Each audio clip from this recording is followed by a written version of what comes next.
great design, great running motorcycles. They just didn't sell a ton of them because they were so expensive during the Great Depression. The cops love these bikes because, you know, you walk past, someone flies by at 30 over the speed.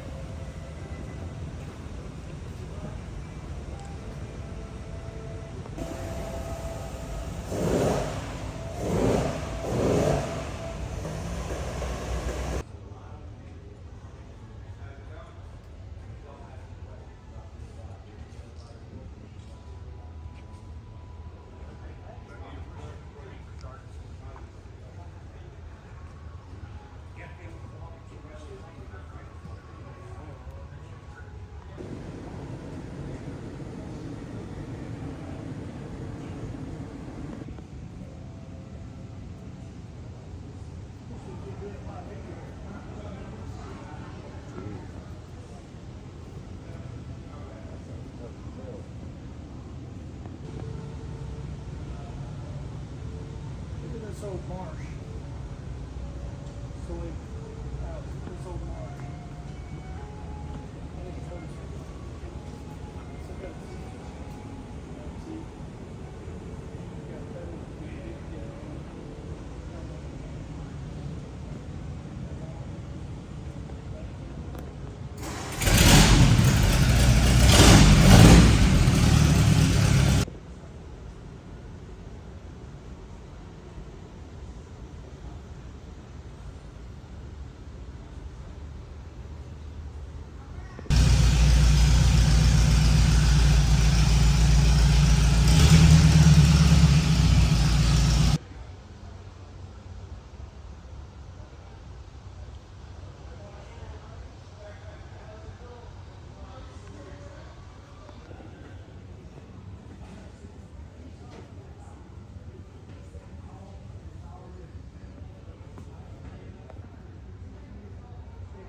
Moved way down here, but now I'm down here, I see why. Yeah, no shit.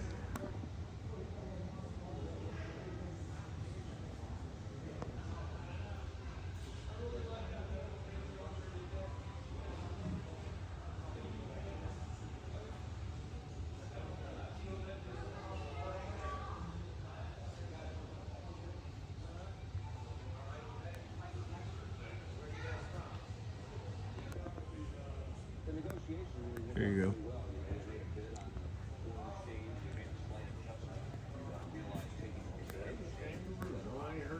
Like he was the son of I'd like to have one of these newer dealer.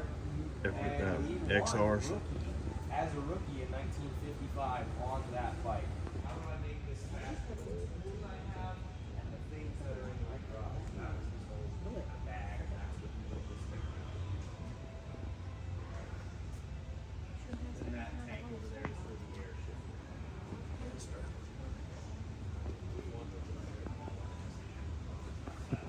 Oh, number 4.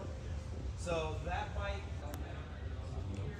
Same motor that's on my chopper that I built out inside the house. That's that bottle cap engine that I put on that chopper, and then of course Paul Jr.'s using them, but they went from Crazy Horse to being a Performance Plus engine, and I think the this one is the motor pre-Performance Plus because it doesn't have the motor tag on it.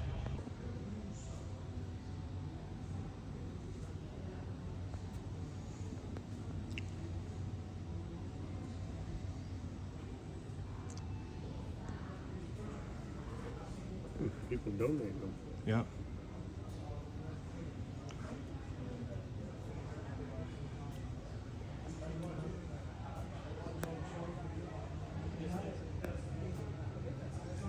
The old FLT. A friend of mine had an FLT. Those were nice motorcycles, but they had to have been the ugliest tanks Harley done on a glide. Bike if I hit a big bump. So they put those in to lock his knees into place. That way when you do hit, actually no, he won in 55, 56, he was injured in 57. Dale hired me when I was about 14 or so, you know, he came up to me. It was like my third time back here, and he said, "You keep coming here. You don't make any money." I went, "Yeah, that's how it works, right?" And he goes, "Well, here's a pass. Quit paying to get in if you're gonna come here this often." And he said, "And if you want to make $20, you can wipe up the oil from underneath all the bikes." So I did that all throughout high school, all throughout college, and when I graduated college, I didn't really want to go anywhere else.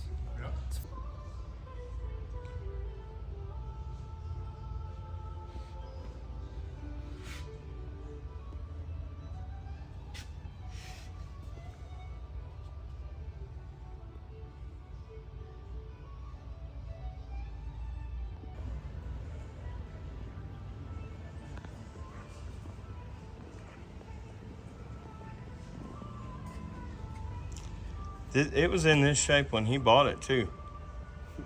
Looked just like this. The only thing he had me do is put 007 on the fenders because that was the serial number on it. There's definitely really Hey, y'all keep enjoying. I'll catch back up with you here.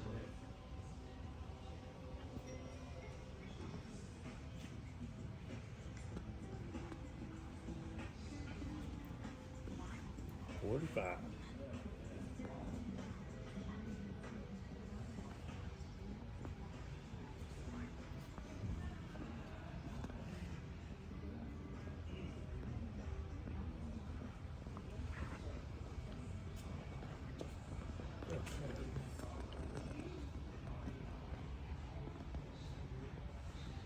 Now that's all exposed back then. The push rods and everything.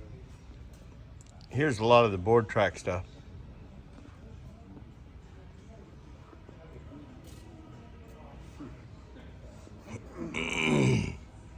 Pretty simplistic back now. Mm-hmm. Would be neat if they shouldn't never went away from that. Having the push rods out like that, the mechanic. There's push rods ladies. Yeah. That was in the Mount Vernon Museum. Here's the hill climb stuff.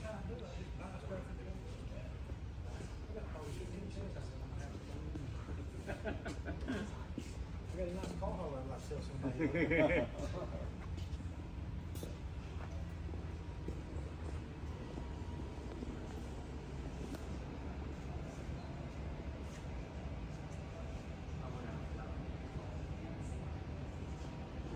That's a hill car, man. Mm-hmm.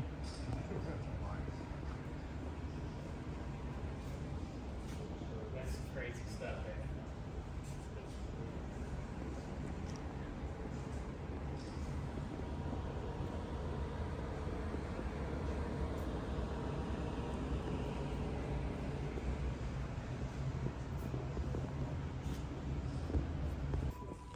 This is I think a lot of the military stuff here. Wonder where the white XLA is that I.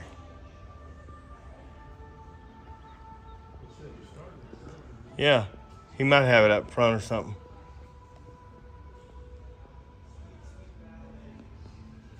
Oh, that's wicked. Wow, that's beautiful. Oh, there's a pink design on that.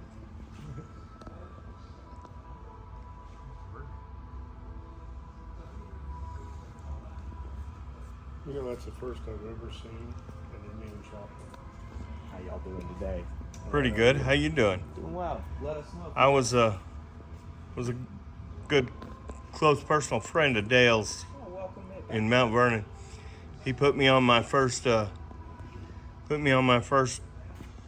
Harley Davidson. I airbrushed all the walls at the dealership, and he walked out and handed me a title free and clear.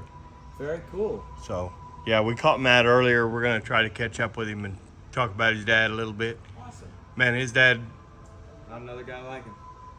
yeah, absolutely. I didn't pay for 3 motorcycles. I mean, he literally put me on a 81 Sportster, a Super Glide, right out of the museum. The Super Glide was 76 right out of the museum. And then he handed me a title to a 60 XLCH for my little brother. Now that's not a favor. That's Yeah. XLCH ain't a favor. Well, it was a 60 model mag, and my brother probably come close to having a stroke 15 times trying to start the thing, you know. Ain't no tougher starting Harley from the factory than a Mag 40 from the 60s. We used to be running through Evansville, and I'd be on the Super Glide, and I'd reach over and shut his key off in the middle of traffic. He'd have to stand there in traffic, kicking that thing about 15 times while people were honking and yelling. Oh. But yeah, I can't wait to catch up with Matt. Last time I seen Matt he was that tall, you know. Well, if you have any questions in the meantime, man, you let us know. We'll tell you more. Where's that?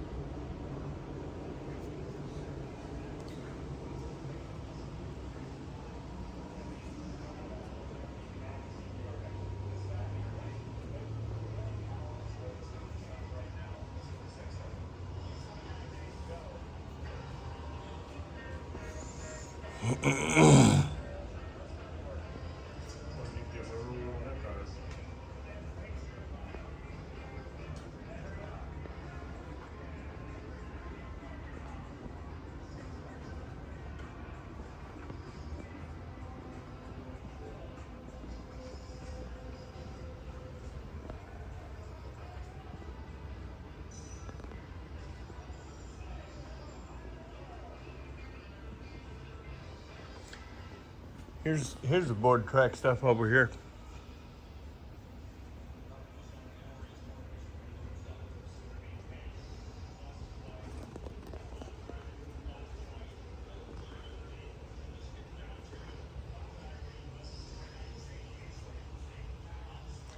That picture up there, that was on one whole wall in Dale's dealership back in Mount Vernon.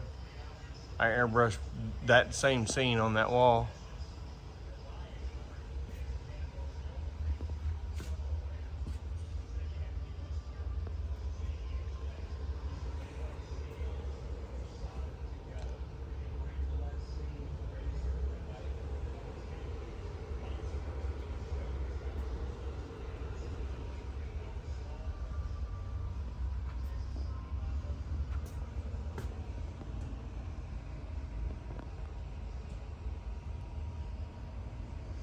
Look at all the old new old stock stuff on the shelf back there.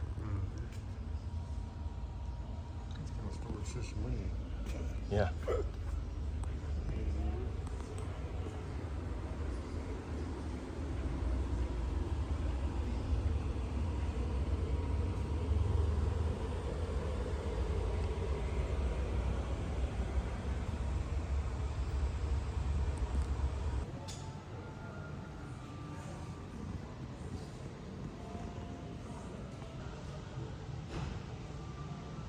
You know, I tell you what, a lot of people don't know it. But like I said, he put me on 3 motorcycles without, you know, just for airbrush and all the stuff in the museum when it was in Mount Vernon.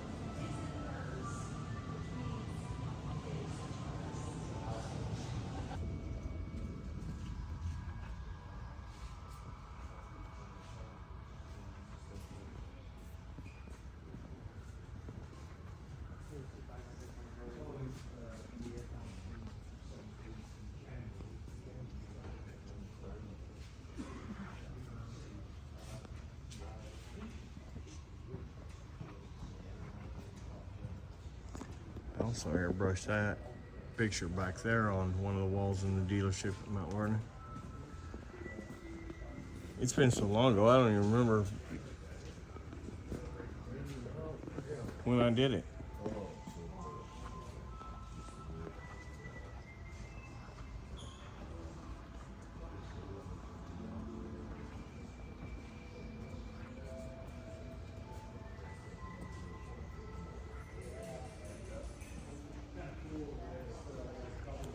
Yeah, this was a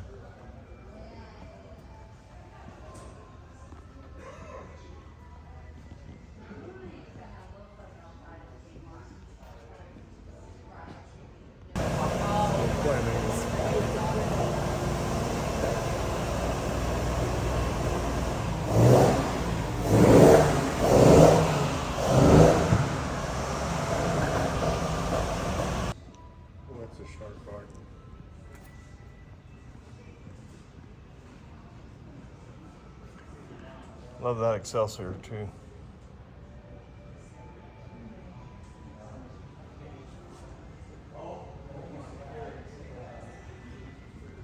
I was there the day Dale bought these motors for these two experimentals. They might all three be experimental motors. These are all bikes he run in, I can't remember whether it was a Cannonball or there's a vintage race that runs all the way across the U.S. Starts in Springfield. And Santa Monica. And these were all the bikes that Dale built to run. I think he raced all three of these bikes in that same race. I think he built a different one. Because these were 80 cubic inch flathead experimental motors. They hadn't built any 80 cubic inch ones yet, I don't think.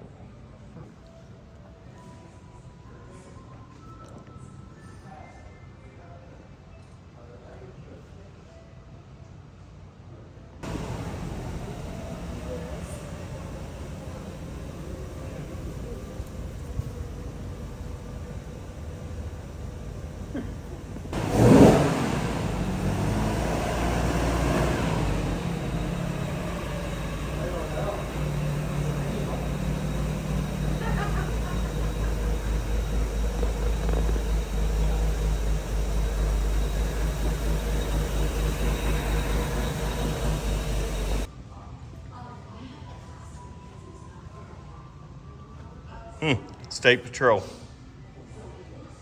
Check out that state police bike. That's the radio that's in that deal on the back. Check it out.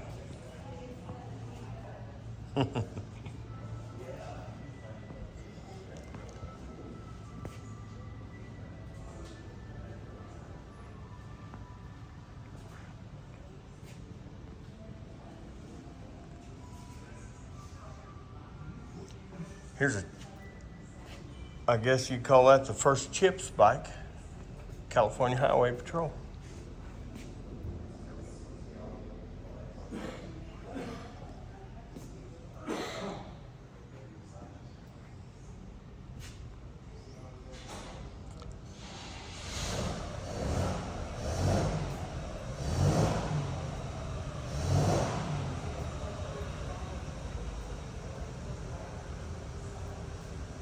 Yeah.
I don't know that. Yeah. There's something sticking that's not